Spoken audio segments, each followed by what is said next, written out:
the point of view of a woman who is undergoing menstruation, postnatal bleeding, is it prohibited or optional for them to fast to start with? As far as the women who are undergoing the menstrual cycles or postnatal bleeding, according to our beloved Prophet Muhammad Sallallahu Alaihi Wasallam, it's mentioned in Sahih Bukhari, also in Sahih Muslim, that it is forbidden for a woman to fast who is bleeding due to menstrual cycle or postnatal bleeding.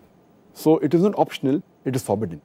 And the reason is because when the blood flows out in a lady, in a woman, she loses a lot of blood. And on top of that, if she fasts, it will not be good for her health. So Allah subhanahu wa ta'ala, it is His mercy that He has exempted them and made it compulsory not to fast, otherwise it may be damaging for the health. And Allah subhanahu wa ta'ala does not want to overburden any of the human beings. So that's the reason they are exempted from fasting. And even in the middle of the day, if the menstruation begins, they have to break their fast. Even if it begins a few minutes before sunset, they have to break their fast. But they have to compensate later on. But if they're undergoing the menstrual period, and if the period stops just before Fajr, even if they did not have a bath, they can start their fast. But if it ends even a few minutes after Fajr, they cannot fast. They have to break their fast and they have to compensate later on. Okay. The next query really is regarding a woman who is pregnant or is nursing, breastfeeding, nursing, rearing the children. Why are they exempted? According to the verse of the Quran in Surah Baqarah, chapter number 2, verse number 185, that if a person is ill and traveling, he can make up his prescribed periods of day of fasting later on. So most of the fuqahas, most of the scholars, they say that these women who are pregnant and breastfeeding, they come under the category of those who are ill. So therefore, if they want, they can abstain from fasting. But there are clear-cut Sahih hadith in which the Prophet has exempted these women from fasting. Mentioned in Sunan ibn Majah, hadith number 1667, that our beloved Prophet says, the obligation for a person to fast and part of the prayer has been lifted from a traveler. And the obligation for fasting has been lifted from a lady who's pregnant and who's breastfeeding.